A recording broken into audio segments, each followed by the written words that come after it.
Good morning, everyone. This is Linda Jackson speaking from Food Focus, and thank you so much for joining us this webinar Wednesday. Today, as I said, we're really excited to have the Dairy Standard Agency on board with us, and this is the first of a series of 10 webinars, and we'll be telling you a little bit more about those later in today's presentation, but please make sure you book these dates. They're going to be out on social media, and we're going to be making sure that there's a dairy webinar once a month between now and November. How cool is that? You can make sure you have a milkshake at least once a month, because it's not a good time to have coffee if we're having a dairy webinar. It's the perfect time to have a milkshake. And so today's topic is really launching the process, and we're going to be talking to Jompie Burger, who's the Managing Director of the Dairy Standard Agency, and he's really going to be trying to unpack the importance of the legal requirements within the dairy industry. There's a whole bunch of legal requirements that have to be considered, and so because it's quite a complicated playing field, he's giving us an overview today of everything that you need to consider. And so it's great to have some regulators with us. I can see there's a few EHPs that have joined us today, and hopefully this will definitely help. And for those of you that have to comply with the law, this will give you an ideal opportunity to just double check that you're not falling foul of any of those requirements. So Jompie, I'm going to hand over to you, and as I introduce you, it would be great to see you. So why don't you put your camera on for us so that everyone can see who is the presenter for today, and then I'm also giving you the control of the screen. But wait, I first need to tell them all about you. So Jompie is an EHP by profession. He has a diploma in public health in what was then called the Pretoria Technikon. Lang terug, nee Jompie. He also has his BTech Environmental Health as well as his BA in Public Administration.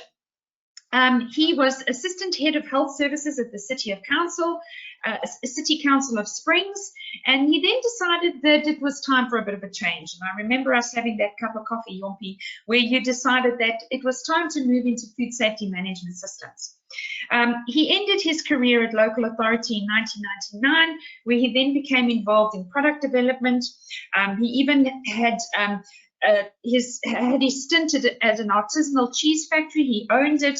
He's worked as a food safety consultant, and he's worked as an external food safety auditor in the retail sector. In 2005, he became involved in the organised dairy industry, and he's been managing various statutory projects on behalf of the DSA, and he was promoted then to the Managing Director of the DSA, which is an independent non-profit organisation, and he's going to tell you all about the objective of the DSA to promote dairy quality and safety within South Africa, and he serves on Milk SA advisory committees and technical committees such as the SABS, as well as the International Dairy Federation. So there couldn't be a better person to take us through the whole process and the whole landscape of the dairy sector. So Jompie, thank you so much. We'd love to hear your presentation. It's over to you, and you can switch your camera off at this time. Good. Can everybody see the screen? Yep, you're good to go. Yeah. Good. Linda, thank you so much for the introduction. I'm sure most of you are familiar with the Dairy Standard Agency, which is a non-profit organization established by the organized dairy industry for the purpose of mainly promoting the improvement of dairy quality and safety at a national level, and that's indeed what we do. So we have our mandate, and we absolutely want to execute our mandate as to the best of our ability. But it's really an honor to talk to you today about the subject that is quite complex.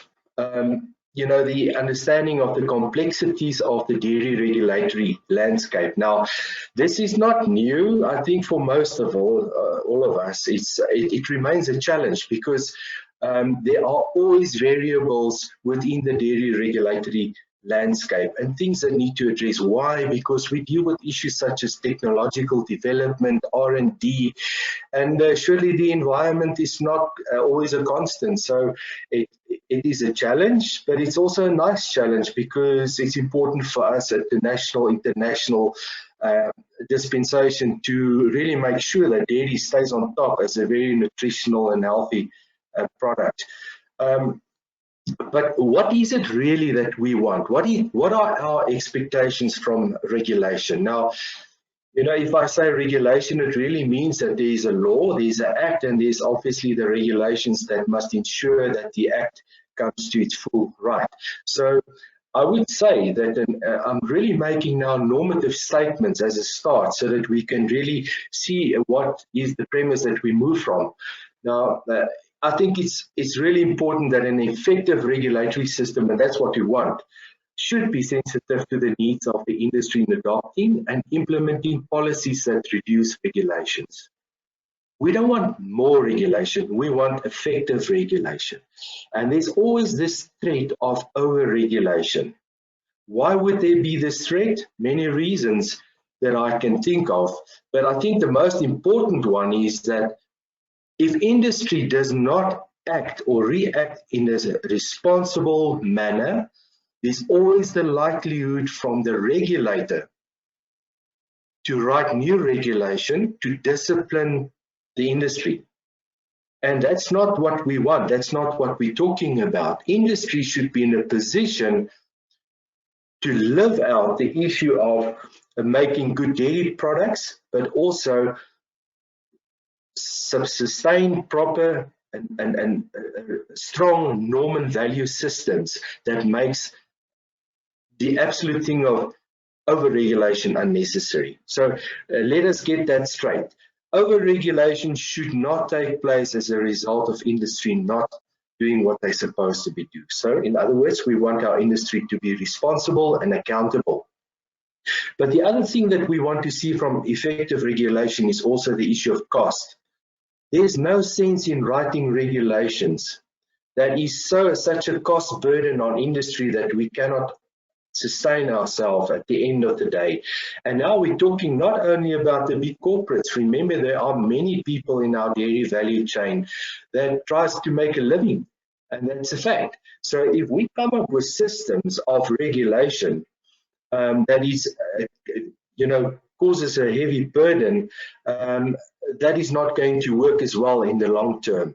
And we've seen the effect of these type of regulation where we've got appointed assignees, for example, by the Department of Agriculture, that operates as profit-making institutions and really put a heavy burden on industry, but that's something for another day. So many of the costs, as a fact, of regulation are borne by the individual businesses and their customers. Remember, this is passed on. So even for us that is maybe in the world of self-regulation, or even as we have law enforcement officers in our audience, we are all customers, we are consumers, and that burden is carried over onto us at the end of the day. So let's make that clear. We've got to keep the cost down and make sure that regulation is effective.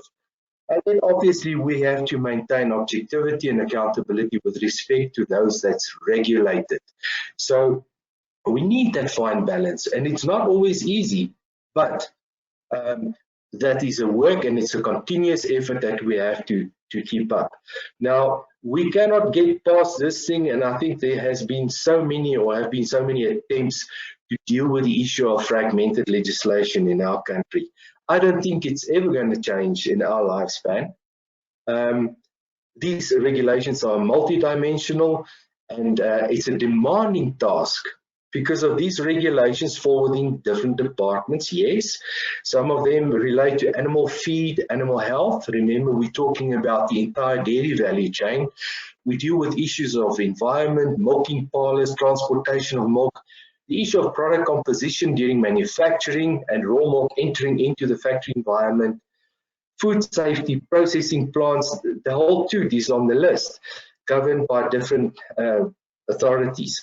And these regulations, they are issued in terms of the different laws, and the enforcement thereof lies within the structures of those departments. So I'm going to fence it in so that we simply just talk about 3 departments today. And there you can see we have the Department of Health, and obviously there's the provincial health authorities, and then really important, the municipal health authorities that carry the constitutional assignment for the execution of the Foodstuffs Act. That is a really important role player in our industry, because food safety is, as you know, not negotiable. We do not want to put ourselves in a position where we have seen incidents in the past, such as the Listeria case. So yeah, we want to live as far as possible in this proactive environment. But then there's the Department of Agriculture, Land Reform and Rural Development, previously known as Forestry and Fisheries. And then we see different regulations and acts that's important to us. And the first one deals with the issue of product composition. Now, as we carry on, you will see the link between product compositional regulations and food safety regulations in terms of the Foodstuffs Act. But there's a strong relationship between what we are talking about and Animal Diseases Act already. And then obviously we have the Fertilizers, Farm Feeds and Agricultural Remedies. That's the act that's dealing with the issue of medicines and how it should be controlled at farm level, but also how does it relate to the work that has to be done by the law enforcement in terms of the Foodstuffs, Cosmetics and Disinfectants Act. Least but not less important, the National Regulator for Compulsory Specifications, and obviously they deal with the issues of volume and weights, and the issue of trade metrology, very important to us as well. Now, you will find that as we look at these different acts and regulations, the question will arise, but who is responsible for what? When we deal with a specific regulation and act, and then the question would arise, but is this now the Department of Agricultural problem, or is it the problem of the Department of Health? Who is taking responsibility of a specific regulation? Now, for that purpose, when there's specific disputes between departments, you can see there's the Intergovernmental Relations Framework Act of 2005. And if need be, if we have specific problems in our regulatory dispensation, yes, it would be necessary to escalate this matter to the different departments, that in terms of the Intergovernmental Relations Framework Act, that many of these issues need to be resolved so that the issue of effective regulation will continue. The next thing, the slide that I have here, is very important. And it's important for as much as it is for the regulator as for the regulated. If we do not put ourselves in a position where we can comprehensively look at what we should be doing, what is expected of us in terms of regulation in the broader scope, and here we talk about product composition, food safety and so forth, then we miss the bus. Because the absolute truth here is that whatever happens at farm becomes an input, and there's a process, and that input is part of the outset of the next role player between these silos. So if you look at this picture, I think it's very important to understand the strong, very strong interrelationship of what's happening in terms of food safety and quality right through the value chain. If we don't talk the same language, and if we don't understand what the law, the act and the regulations expect from us, it's very easy to go back and live in your silo and say, but that is not my problem. That is the next person. And then that is how we keep on creating risk. Now, this risk element has got a huge effect on how we design our legislation in future time to come. So it is really important that we talk to through effective communication with each other. We should be competent on the subject when it comes to food safety, science, and what we deal with. I'll relate to this a bit later on. And here we talk about the issue of integrated chain management, the principles that we have to sustain. Very much important that I know that we have EHPs in the audience today, but that is the only law enforcement body and profession that is really involved from the farm to the fork. Very important. So the execution, the law enforcement part and understanding of the regulation is a heavily a burden placed on the shoulders of the EHP to understand exactly how this value chain works and how we should sustain it to ensure in terms of food safety where we're going. But let's just go back to the farm quickly. We have the Animal Diseases Act of 35 of 94, and look at what it says here. Just for an example, duties of farm owners and managers regarding health and health of animals. And then you can see any owner or manager of land in which there are animals, and then it continues, it talks to the owner here, will take the necessary steps to ensure that the animals that are on the property is kept in a healthy condition. So whenever such animals have become or can reasonably be suspected to have become infected with any animal disease, and then it carries on and on. And what I'm saying to you here is that it shows you in terms of animal health, zoonotic diseases, notifiable diseases, where does it start? So under the Department of Agriculture, DALRRD, if I can shorten that one, it's already happening that the veterinarian discipline plays a very, very strong role. And it's for the duty of the farmer specifically to make sure that his house is in order. Why? Remember, the veterinarian plays a very, very important role here when it comes to notifiable diseases, whether it's brucellosis, tuberculosis, and whether it's effective at this stage or not. We're talking about the regulation. This is critical. You can see the impact of the veterinarian and the role that he's going to play in terms of control over the diseases at farm level. Now, at the same time, we're talking about the Animal Diseases Act, control over the animals and possible notifiable diseases. But here comes the Foodstuffs, Cosmetics and Disinfectants Act, and it says, in terms of this act, it forbids the sale of foodstuffs that may be detrimental to or harmful to human health. That is very important. How does it work? You've got the state veterinarian on the one side, and he may say, yes, now I'm isolating this herd. We've got enough reason to suspect that there's brucellosis on the farm. So, and that's the one side of the story. But here comes the Foodstuffs Act, and here comes the EHP. Now, if you look at what I've got on the slide here at the bottom, again, many of those diseases, notifiable diseases in terms of the OIE, and you will see right there containers and carries on, shall not be, that milk of those animals shall not be made available or used for the human consumption unless steps have been taken to the satisfaction of who? The local authority to eliminate such health hazards. So I've mentioned to you the issue of intergovernmental relationships, and this is what we have to understand, people. Different laws, different regulations.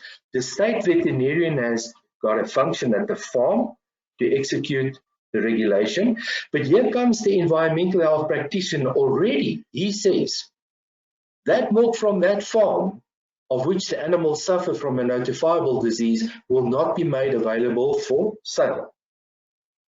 So it's very important to understand two institutions, two parastatals will have to work together to resolve this issue. And what would typically happen here is, with the satisfaction of the local authority, obviously the delegation is to the environmental health practitioner then, to say, right, the only way that we could possibly resolve this matter, while this herd is under the control of the state veterinarian, the provincial state veterinarian, it is impossible to treat this milk to make it safe for human consumption through heat manipulation. And that is where the protocol starts to work, to say now, how will this milk be transported of these affected animals to a heat manipulation plant, a processing facility, where it can be processed and made safe through pasteurization. So what happens if the milk is originating from a farm in a neighboring jurisdiction area and the factory is in another jurisdiction. And that tells me that it is so critically important that we continue with the issue of effective communication. We cannot say that the minute that milk leaves the gate and it goes into a tanker and it is transported to another province or a neighboring jurisdiction, that it is out of the hands of the one EHP or the southern authority, and now it's the problem of the next. That is not what the Constitution say about these things. So it's really important that we, as industry, understand how we have to participate in making sure that we are also part of the value chain, because we've got a dual responsibility here. I've just made a mention of this milk shed regulations. And then you can see in terms of the Foodstuffs Act, the regulations dealing with the hygiene requirements on food premises, the first one on milk sheds. And then there's the regulation 1555 dealing with the food safety matters. We'll get back to that one a bit later on. And obviously the most contentious labeling regulations that everybody doesn't know when it's going to be completed. But in time we will know slightly more about that. So let's look at these. It's very important, ladies and gentlemen.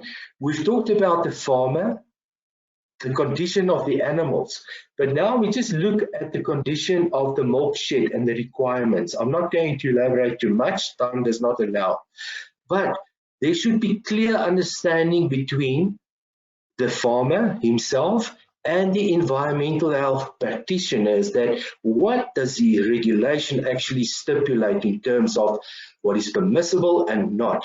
There is an exemption clause in terms of that regulation that allows the EHP to endorse a certificate of acceptability of the certificate holder, which then exempts him of certain requirements, provided, obviously, as provided for in the regulation, it will not cause health complications and food safety risks for that matter.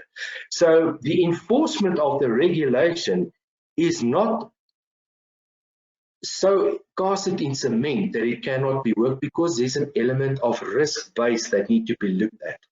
A few examples exist. Why some of these milk sheds are open, you don't get it in closed environments, and some of the silos is not in the milk tank room, but they're outside of the building. And there should be a knowledgeable approach to these things as we deal with the science and new technology as we move on.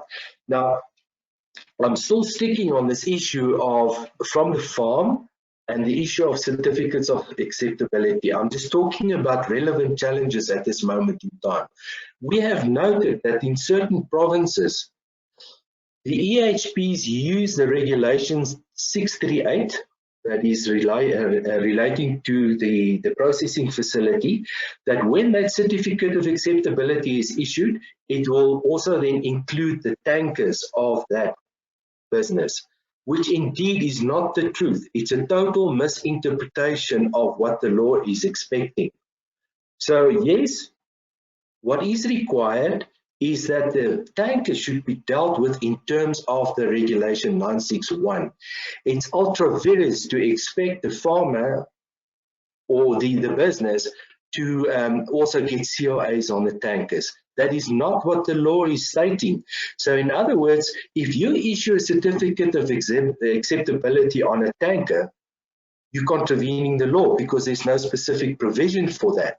The only time that you can issue a certificate of acceptability on a tanker is when that tanker is used in conjunction with the production processing of pasteurized milk for the purpose or the intention to sell it for consumption.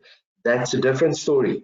But a dairy tanker that transports milk from a dairy farm to a factory does not fall under 638. I hope I've made that clear. There's no questions about that. That has also been double checked with the Directorate Food Control before I made this statement. I'm walking away slightly now from Regulation 961, 638, and let's see what is happening in the world of the Agricultural Product Standards Act. That is under the Department of Agriculture, Land Reform and Rural Development. But here already we see this specific act deals with the issue of product composition. And it makes provision to provide for control over the sale and export of certain agricultural products, control over the sale of certain imported agricultural products, and control over the other related products and for matters connected thereto or therewith. So already we can see a very strong act that deals with product composition, but also there are room for certain elements in terms of export when it comes to food safety, export requirements. And normally that is dealt with by the assignee, the Perishable Export Control Board, but also the Directorate of Veterinary Health and so forth. So let's just see what's happening next. Now, I'm going to deal with this issue, the dairy and imitation dairy products today. Just understand that there are 20 different standards dealt with under this Act. 18 of them are dealing with dairy related and 2 of them with imitation dairy products. In terms of the APS Act, this Dairy and Imitation Dairy Product Regulations, as we know, Regulation 1510 is very specific with regards to dairy, but then there's specific other regulation that deals with edible ices. There's your ice cream, your frozen dessert and so on. But under the APS Act, we also see fat spreads. That relates to your margarines and so forth. So I want to emphasize that when we look at compositional issues that falls under the Agricultural Product Standards Act, you need to look at those regulations. If I can generalize on the issue out of this Act, it clearly states here, and this is a general problem in this country, the issue of misrepresentation. No person shall use any name, word, expression, reference, and then it continues. Whether verbal, printed, if it's an advertisement, if it's a part of an advertisement in a newspaper, on the TV. The sale of a product in a manner that conveys or creates or is likely to convey or create a false or misleading impression as to the nature, substance, quality, and other properties. Now, I'm saying this to you because we will further on deal with the issue of misleading and the use of dairy terms on products that are not actually meant to be used on imitation dairy for that matter. So you can already see that the Department of Agriculture in the Act and the following regulations makes provision to control the issue of misleading consumers. But the Foodstuffs Act is not behind.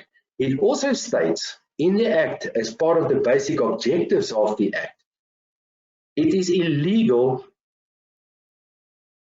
for a company to falsely present something or make misleading claims that is not in the interest of the consumer. So, and often we see this where a product is put onto and there's health claims that relates to certain dairy products, which are not the case. And we will deal slightly, I'll touch on the issue of, for example, probiotics. So yes, we understand that labeling is critically important. It's got a specific function because it provides basic product information. That's wonderful. It tells us in terms of class designation, composition, the best before date, the country of origin, and all those. So that is basic information, product information. But it also gives us space on the label to provide for health and safety nutritional information.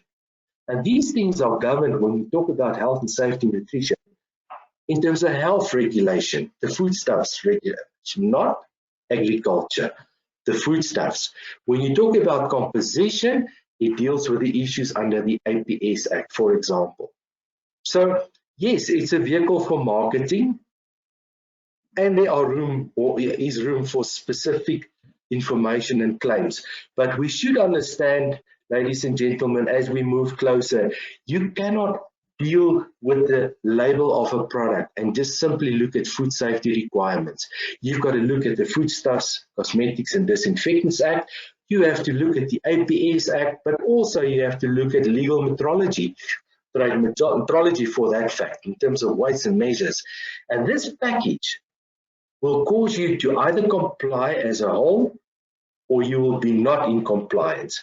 It does not mean anything if your product is half compliant, because then you're still contravening the various acts, or some of them. So we've noted that dairy product labeling South Africa is an example. I share this with you. It's complex. It's something that you will have to always know that there will be a sort of a power relationship. There are diverging interests among the government departments, the dairy processors, the distributors and food retailers. Everybody wants to see a regulation that provides for labeling in such a way that can give them access to a competitive edge. And that's a continuous problem where we deal with issues of putting something on a label that will give us an edge on shelf space to make sure at least for 3 to 6 months our product is selling better. But what about the consumer in this whole process? Are we deceiving the consumer by putting certain claims on the product, which maybe in most cases hopefully will be permissible, and in some definitely it will not be permissible. And now we're in a reactive environment where we have to now, by means of law enforcement, put pressure on the industry to resolve those issues. It's living in the complex food market. It's very important to make sure that when we amend regulations, we do it to the best of our ability, because it's a timeless process, people, to fix these problems afterwards. Looking at pictorial representation, I've been hammering now on the issue of representation and misleading. The Foodstuffs Act, in terms of the labeling regulations, it's clear. The pictorial representation on the label or any advertisement, same as the Department of Agriculture under the Agricultural Product Standards Act, it reads more or less the same. It shall not be false, misleading or deceptive. And it's often very difficult when you enter into grey areas to find out whether something is now misleading or is it just really on the edge. What is the purpose of what we're trying to achieve here? And this is what the slide is also about, the interpretation of regulations. The regulation 1510 in terms of the Agricultural Product Standards Act and the Foodstuffs Act regulations 146. We have to understand how these two link to each other. In some cases, it really happens so that the one regulation will precede the other. So in other words, it makes room in the one regulation to talk about issues that will be dealt with by the other regulation. Then let's say the Foodstuffs Act regulation will say, in the case of this, let's say free range, there will be provision under the Agricultural Product Standards Act where these issues will have to be dealt with. So there's no space to think you can read one regulation and think that your label is going to comply. You will have to look at both of them. Yes, here comes the probiotics, and that's a very hot topic. It's frustrating because it's the most fantastic place where you can put a product on the shelf by claiming probiotics and the health benefits and so forth. It's a beautiful story to tell. But here we sit in South Africa about the issue of probiotics. These probiotics need to be registered in South Africa. The registration of strains is very important and controlled under the Medicine Control Council. If the word probiotic is used, it will be considered a medicinal claim. There's no other place that we can find a loophole here. It will be considered a medicinal claim since probiotics are identified and regulated in terms of Act 101. Medicinal claims are not permitted on foodstuffs. The implication will be that the dairy product must be either registered as a medicine then, because you can't register it as a foodstuff. So it becomes really a complicated issue, ladies and gentlemen, and there's not much room here. So either you declare your product as a medicine or a foodstuff, but you can't do both. So yes, you can call the name of a product a probiotic, but you can't say it is a probiotic for that matter. You may say it contains millions of this bacteria. That you can do, but you cannot make probiotic claims on that product for that matter. This is what the regulation stipulates. So Looking at the labels, for example, you understand that there are many regulations involved, and regardless of the role of the label, we say again, it must be accurate and not be misleading. That we've noticed from all the regulations that we dealt with, including the acts. So just a bit of a background, where are we in terms of regulation 429? I want to state to you, and that's my impression, it's a typical clear example of total over-regulation. Why? Because it tends to get babies all the time, because the industry is not consistent in the application. There's always some new technology, new inventions, new expectations from industry. And we say the diversion in this whole process is putting a lot of pressure on 429, and one of the main reasons we can't get to the stage of having it published. It's still in progress. We don't know. We have no idea when this will come to an end. But surely there must be put pressure in through the Food Legislative Advisory Group, Department of Health, to see if we can make this regulation a reality. Now, for the people that's dealing with Regulation 1555 in terms of the Foodstuffs, Cosmetics and Disinfectants Act, you know that this regulation deals with the food safety aspects of milk and dairy products. It's currently under review. We've started this year with the consent of the Department of Health to revisit the regulation. We've already initiated the process. It's fantastic how far we've come already since January, and it's really exciting. And it's really and truly our hope that by the end of this year, we will have a draft on the table in which you would have already been consulted with. So the international benchmarking of the food safety standards that we are looking for, that has already been done. We've looked at Canada, we've looked at the EU, Australia, we've looked at New Zealand and some other countries as well, specifically also what's happening in Africa and in South Africa, to make sure we are designing a regulation of note that will serve us in years to come. So that just for your interest. And then also Regulation 1510. As you know, we're in the process of reviewing that regulation again. It was published in 2019. Hopefully by the end of this year, we will have a strong amended regulation that will clearly deal with the issues of imitation dairy and also the use of dairy terms. Now, we have been waiting quite some time for the global the general standards, the Codex standards for the use of dairy terms. So we've seen the publication of that document, and surely we will consult it. We talk about Codex. I'll explain to you now where Codex fits into our picture and our world, or our landscape for that matter. Now, elements of effective regulation. Let me say, it's not easy to develop regulation that will suit everyone. That is just one of the issues that we will have to continuously to deal with. And the better the industry organizes itself, the more we communicate on this, we will make it easier. This next bullet is very key to me, and that's the regulator and the regulated. In other words, the law enforcement body and the processor must have a clear understanding of the business and technology that is to be regulated.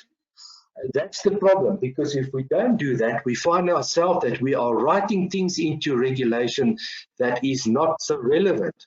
And it's really an issue here of corporate ethics, upholding norms and values to show to the world out there, the consumer, the authorities, that whatever we do with integrity, so that we don't have to put in these little gates or hackies that we have to come over.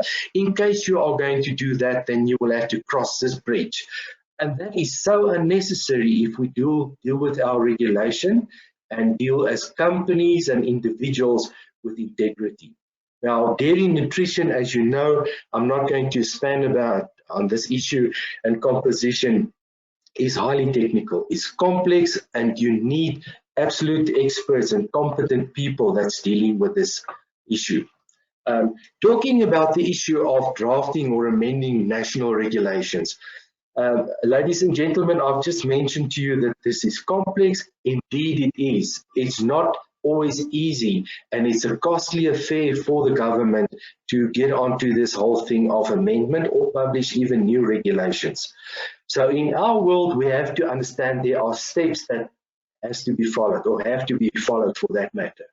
First of all, the evaluation and information gathering process. Now, it's very important here that we collaborate with the various departments to make sure all the technical information that is available within industry that is important for the purpose of review or amendment shall be put on the table and make life easier for the authority. So what I'm saying here is that it's a collaborative effort. We have to work with government parastatals to make life easier so that we can better the regulation continuously. We go through the next thing. Once all the information is gathered, in step 2, there's a drafting process. And normally after the drafting, there's an internal process of going through making sure that it's subjected to all the necessary requirements, and then it is brought to the table formally for consultation processes. It's put to you, and then you see the issue of talking to the stakeholders concerned, and yes, at that stage the draft may for that reason also appear on the department's website. I say department, it could be health, agriculture, and so forth. So then there's the process of summarizing or collating comments. That's step 5. And then again, if necessary, there will be consultation processes, and this is part of the transparent process that we have to go through. We have to go through this. And again, we will collate the comments after each new draft regulation and share it. If I say we, it's actually the authority, but you will make industry obviously make sure that all stakeholders have access to the information.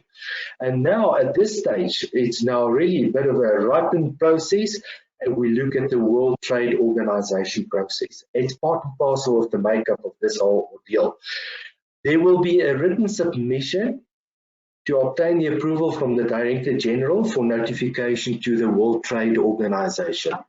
Then there's a 60-day period, and this whole exercise goes through the SABS for the WTA notification, and comments and responses are awaited during this period.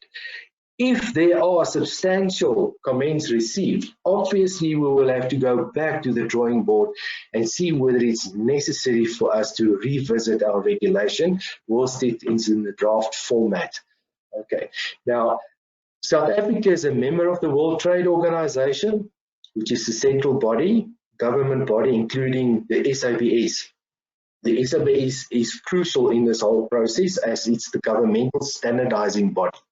So what happens here is the standardizing body, the SABS, shall ensure that standards are not prepared, adopted, or applied with a view to, and this is very important, with the effect of creating unnecessary obstacles to international trade. This is written into the agreements, ladies and gentlemen. We cannot design local legislation to such an extent that we are creating technical trade barriers. That's against international law. So it's very important as we develop our regulation and standards for that matter, that it's well aligned, and except where there is a substantial reason to deal with it, not in the same fashion, and geographical areas and so will make provision for that specific reasons. So once we've got the WTO comments, the final draft will be put together and submitted to the ministerial's office, and then it will be in the process of approval and it will be published. Those are 10 steps. Now, it's very complicated. It takes time. We have seen certain regulations now lying in the parliament, and it's ready there to be signed, but it is simply just not signed. So those are other complicated issues that I don't want to discuss in this webinar.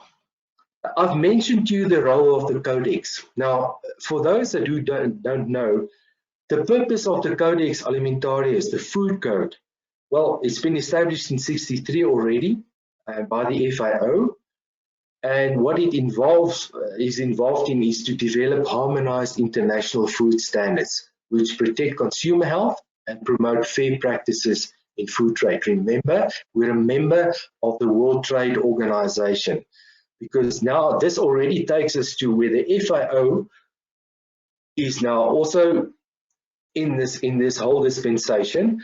You can see that the Codex plays a very, very prominent role. It has committees, standing committees, through which we participate. Our government is very much involved in the Codex Alimentarius, and we've got a Codex contact point in South Africa, of which the contact point is with the DOH at this moment in time, Directorate Food Control. Yes, Daniel Malosi, he's the chairman of that specific, he's the Codex contact point for that matter. So the Codex committees that deal with milk and milk products, that is very important to us. But you will see, as we deal with our legislation, there are Codex committees that deal with food hygiene, food labeling, food additives for that matter. So yes, we work with Codex. We work as an industry with Codex, but we also render comments as individuals, as processors, but also as Milk SA to our Codex contact point to make sure that we part and parcel of the comment process as Africa renders its comments to the National Codex dispensation.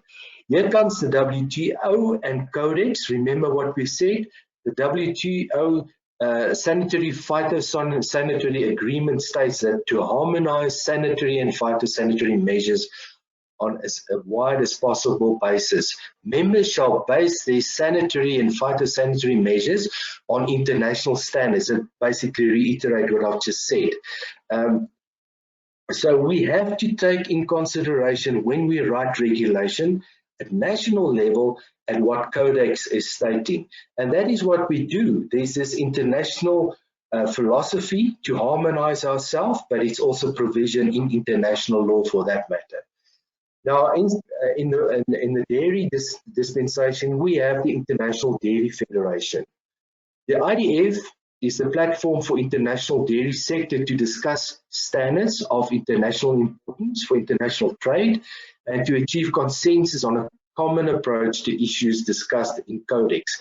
So here you can also see that the IDF, International Dairy Federation, when it comes to milk and milk products, plays a huge role in making sure that the inputs that are given is substantial, but also will influence Codex on the part on behalf of its members, of which South Africa is also a member of the IDF. Now, back to where we are. In South Africa, we have about 1,200 commercial dairy farmers. Could be slightly less. And this is our value chain, people. We have approximately 160 dairy processors and the 6 large retail companies. That is more or less our value chain. Now, just to explain to you, it works on the 80-20 principle, where 20% of your commercial dairy farmers will supply 80% of the milk into the processing environment. But again, your top 20 to 25% of your dairies, or not percent of your dairies, 20 to 25, they are responsible for putting more than 85% of products in the retail, the 6 large retail companies. So that is more or less the dispensation that you see here. That it's nothing strange in this phenomenon. You will find also international, that there are large companies that plays a huge role, and then there are small stakeholders. But in terms of food safety, product composition in the eyes of the consumer, there's no room to distinguish. What we're talking about here is safe quality dairy, and this is what we have to look at all the time. In the context of who this Milk SA, which is now from the industry side, is playing a huge role, that Milk SA was established to deal collectively with issues of the primary and secondary industry. And as they have projects that is funded through levies that's coming from the Agricultural Marketing Act, you will see there's one specific one that deals with the promotion and compliance of dairy products with. So in other words, that specific one is where the DSA finds itself as the self-regulatory initiative of the organized dairy industry. And we have a specific job to do. And that is the Milk SA dispensation. You will see it comprises of the milk producers and the milk processors in South Africa as its members. And it has got the various projects that it manages, of which promotion of food safety and quality is important. So also one of the projects. But within this structure, within this whole dispensation, there's a project called Regulations and Standards Project of Milk SA. Now, this project plays a very prominent role in dealing with the role players and members, or the levy payers of the organized dairy industry. And here you can see clearly, ladies and gentlemen, when there's discussions taking place within the departmental structures about reviewing or amendment of legislation, this specific project plays a very prominent role, where we also convey information to the various departments. And this we do, and we consult regularly to assist with the draft of regulations. And you will note through this that we continuously liaise with the industry to make sure we hear what you say, and that we can formulate our comments in such a way that we can convey it. You can do it as an individual, obviously, but as a collective, the industry respond to the requests from the departments to render comments. There's a serious room for consultation processes, as you will note from what we are currently doing in terms of 1555 and Regulation 1510. And we submit as much as we can and share information so that the outcomes will be clearly conveyed to the various regulatory bodies. Now, I'm coming down to land here.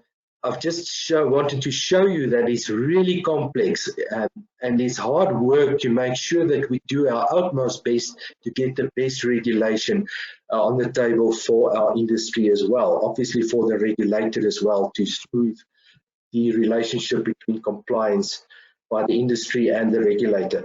The processes of how regulations, and this is quite interesting, are designed currently. It is a problem in South Africa.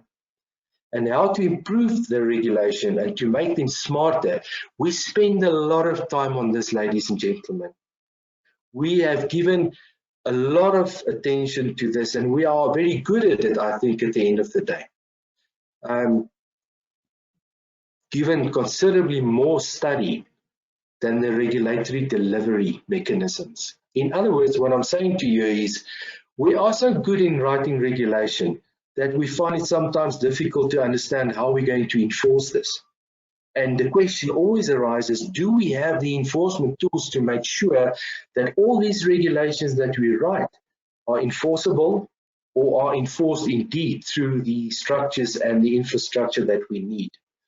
So it's very important, and it's crucial to understand how the regulatory system affects business and the economy.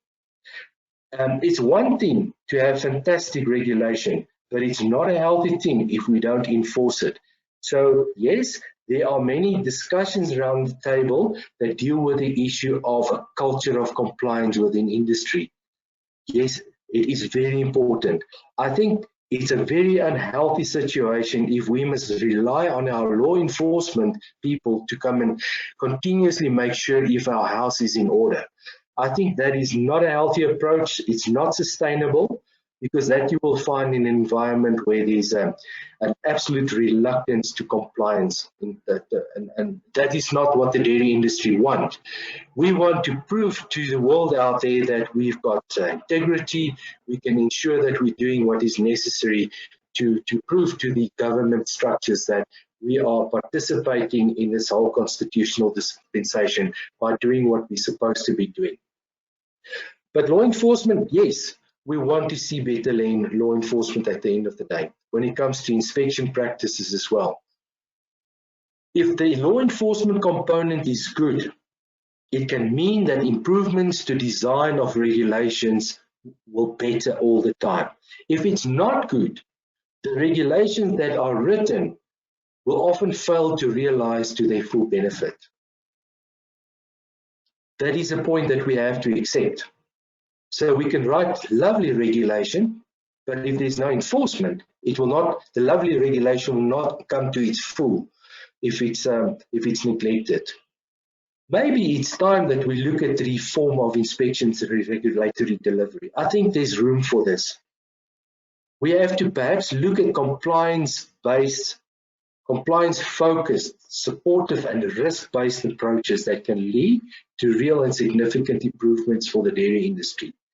So I think maybe it's the time that we have to talk to government structures and say, is the law enforcement system that we currently have in the country, when we talk about food safety, quality, in the dairy or in the fooding discipline, is that still effective? Should it not be revisited maybe? I don't try to give the answers here, but I think it's something that we'll have to deal with in the long run. So yes, there is room for self-regulation. The industry self-regulatory initiatives should be there. These initiatives are not the regulator. It does not carry the authority of the law enforcement body, and where the constitutional assignment, for example, is given to the environmental health authorities. But there's much space and room for collaboration and making sure that we regulate ourselves in such a way that we create the culture of compliance, continuously improving where it's necessary. What does it require? A change of behavior. There's enough judgments in our courts that can give evidence to this effect. And it does not mean simply that if one person is skipping the red light, maybe 3, 4, 5 times, that I can do the same. And that culture is that we will have to protect and uphold. If some person finds a way to work his way around the law for a period of time, it's not to say that the next person should do the same. People, that is the worst situation that we can find in ourselves, and specifically in a country where things tend to go a bit on the tough side. I hope I've covered some of the elements that you would have liked to hear. It's complex. I've had a bit of a blanket approach on this whole ordeal, but it's something specific to us, and I would like to make myself available to you if there are any questions at this stage, or maybe later you can also make contact through our contact numbers. I say thank you. Thank you, Yompi. Thank you so much for that very, very comprehensive presentation, because I think at the end of the day, this isn't a simple discussion to have. And so we can't expect it to be just dealt with, simply. And so thank you very much for helping us to try and understand the landscape that we actually need to deal with. Now it's time for you to be able to ask some questions. And so, Yompi, I'm going to, there are a couple already that have been raised, and I'm just going to give everyone a few minutes to just comment and maybe put some questions in the question bar. And while they're doing that, just a couple of comments from my side, if you don't mind. First of all, very interesting point that you made regarding the regulation 962 and the certificate of acceptability for tankers. Thank you for clarifying that, because as you said, it's not a 962 requirement, but it falls under 961. And I think this is something that food manufacturers also need to be very clear on when it comes to, speaking to their suppliers. So I take it there's been a little bit of confusion in that regard. Good. Maybe I can also add, Linda, at this stage, I forgot to mention that there's also an element of uncertainty with the interpretation of fees being charged to conduct an inspection for the purpose of issue a certificate of acceptability. I also want to reiterate that in terms of Regulation 961 and 638, there is absolutely no provision where an inspection based on the application received, the inspection done by the EHP is payable in terms of the Foodstuffs, Cosmetics and Disinfectants Act. That has to be clearly understood. The only place where there's a fee payable is when that jurisdiction has published, in terms of its financial policies, a specific fee for the purpose of an inspection. That is something else. So it should not be confused that there is absolute room by law to charge for an inspection fee but that inspection fee in terms of the issue of a certificate of acceptability has got nothing to do with the function, the constitutional assignment of the environmental health practitioner. So the principle remains that we want to see, in terms of law enforcement, where possible, the EHPs on the farms and in the factory environment as the law enforcement competent authorities. We want to see you doing that function, but not only once a year when there is a call for a certificate of acceptability to be renewed. Now, adding on top of that, ladies and gentlemen, there is no provision in the regulation that states that a COA needs to be updated on an annual basis. That could spring from some local ordinance, maybe, or it could come from somewhere else, a policy. But the renewal of a certificate of acceptability is not provided for in 638. It is not provided for in Regulation 961. I want to make that clear. So if the purpose is to do a once-a-year inspection and then at the same time renew a certificate of acceptability, that may also be ultra-virus and it could cause problems for that matter. Yeah, because that actually speaks to Nolene's question, because Nolene's just actually asked if 961 certificates expire, because some of their producers have an expiry date on their certificates and others don't. So I think what you're saying here is there could be a bylaw that speaks to this, or a local ordinance that speaks to the expiry date on the certificate of acceptability, particularly for 961. And my understanding definitely is it concludes with you in terms of 638. There's no expiry. It would only be reissued if there are changes to the conditions of the certificate. And I think this also talks to your point, Yompi, of, we've got great laws, but sometimes when it comes to the enforcement of those laws, that's where we lack the capacity to effectively, enforce what we've actually written. Yeah, yes, definitely. I think in cases where there's a dispute, where there's uncertainty, it would be for the processor, in terms of good cooperation. We want to collaborate all the time, to make contact with the local authority of that specific jurisdiction and ask the question. If indeed you say that you are renewing the certificate on an annual basis, give me some reference to which legislation you are quoting. And that's important, because the instruction from a environmental health practitioner would clearly come from a specific piece of legislation. Otherwise, we operate in a discipline of opinion. That is not what the law expects from the EHP. Your work that you do is based on science, and it is framed in terms of the regulatory environment. Absolutely, absolutely. Okay, we've got a complicated one here, Yompi. So, this is I'm going to read it to you because I think it is really important, and it refers to the comments that you were making regarding claims, and also specifically relating to the probiotic issue.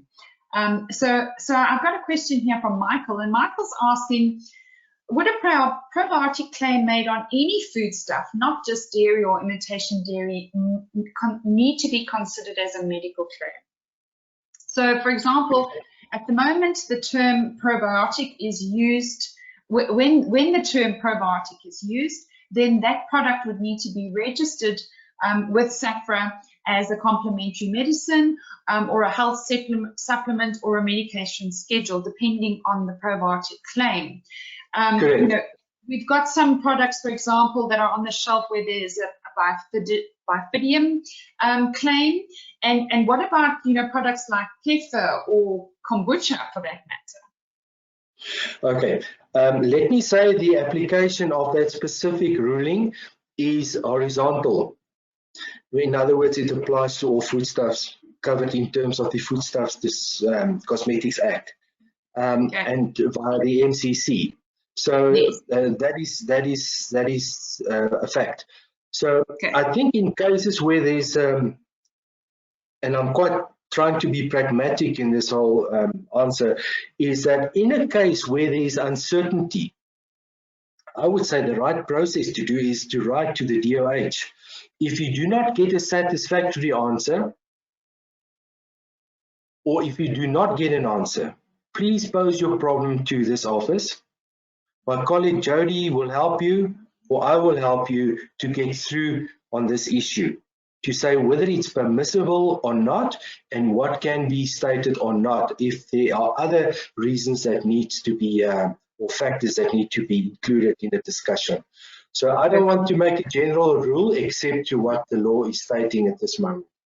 Okay, so to summarize, it's a horizontal law. In other words, it covers all foodstuffs that are covered by the Foodstuffs, Cosmetics and Disinfectants Act, but the DSA is willing to assist with specific, with specific queries. So thank you, Yompi. I think that will be very, very helpful. Just with regards to an interesting one, last one, and then we're going to say goodbye because our time is up. We've got a question. Sometimes the request for the renewal of the certificates of acceptability is coming from the manufacturers. I'm talking now in relation to the certificates of acceptability. I think the manufacturers or the secondary processors may have it wrong, Yompi. Correct. I think, you know, as I don't want to expand on the issue of the CYA policy. For those who are in food safety management, knows what it means. But you know what happened is that we've come to such a stage where everybody talks about risk mitigation, and the processes are being audited by auditors, and there's a lack of knowledge about the interpretation of the law. And with that lack of knowledge, it is simply a matter of passing it on, passing the buck to the next person. So we have to be clear on this matter. If there are people that's struggling with this whole ordeal, we will circulate a letter to the industry to clarify these issues. But I think that dispensation is to expect some people to do certain things that is not provided for in the law, as if it is written into the law. That is absolutely wrong. So there's no room for that. If a large retailer would require you to renew your CEO on an annual basis, there's no legal dispensation for that. So I think it in most cases would rely to either ignorance of the law or, you know, simply not knowing better. Absolutely, and that's exactly why we need these webinars, and we need you to unpack it and to make it so much clearer for us. So Yompi, I can just tell you that my phone is buzzing, the chat line is buzzing to say, please can we have a copy of the slides, please can we have a copy of the recording? And so the answer to both of those, I think, is yes. Definitely the recording will be available, the PDF presentation will be available, and thank you so much, Yompi. It's been very, very insightful. We still have 87 people online, so you know how interested they are to hear every single word that's coming out of your mouth. So thanks again to the DSA, and here's what you can look forward to. Yompi, I've got the slide up with all the presentations that are coming, so maybe you just want to kind of give us a bit of a shout out about what else we can expect. I think this next one is absolutely exciting. It's on our 14th of April. And here we're going to deal with the issue of brucellosis and TB. And as you know, in certain provinces, there are huge concerns about the control of these notifiable diseases. We've asked Dr. Alicia Klute from the Department of Agriculture and from Veterinary Services to discuss this. Dr. Klute is a really thumbs up all the way. She's so competent on this subject, and we're just waiting for the final agreement. I think Jacqueline has received that already, and she'll be addressing that. Later on, 12 May, Dr. Chris van Dijk of the Milk Producers Organization will talk on the issue of mastitis. And ladies and gentlemen, this is a very hot topic as well. You must remember that the impact of mastitis on our organized dairy industry is immense. We are talking about a loss of 1 billion rands per year as a result of mastitis. Now, thinking that pasteurization will resolve the issue of mastitis in your milk, remember that's not the answer. You, as a processor, besides the dealing with the health of the animals, you will find it very difficult to manufacture or process good dairy when you are struggling with mastitic milk, for that argument. But then let's talk about quickly, pasteurization is also very important, and we are now already seeing people are talking about alternative methods of treatment of milk, UV and cold pressing and so forth. This is a very relevant topic that we need to address. I think it's very important for the industry as well as the environmental health practitioners to be part of this whole discussion, which is sometimes misunderstood, completely misunderstood, the word pasteurization. Sampling in the trade, it deals mainly with the issue of ISO 707, very relevant. And then there's a lacquer one, I think, that we need to talk about, this laboratory tests, 18th of August. Now, there's a lot of contentious issues going, you know, where people submit samples to different laboratories, same mold, different results, disputes, legal disputes even to follow. And yes, here comes the lovely PRPs that we are need to deal with, and product packaging and labeling in November. So a lot to look forward to. We are really looking forward to for you to participate. It's going to be a great year in terms of all these webinars. Absolutely. Thank you so much, Jompi. I hope everyone, you took note of those dates and you've already got them in your diaries, but look out for more communication coming from Food Focus. We will be bringing you into the loop, as well as also look out for on our social media, the links to the recording. This recording will go onto our website and will be shared on social media so that you'll be able to share it with colleagues who won't be able to attend. And if you had to leave, you'll be able to catch up. Thanks, everyone. Have a wonderful Wednesday. And again, a great thank you to the DSA for your support, Jompi. It was really great. Have a lovely day, everybody.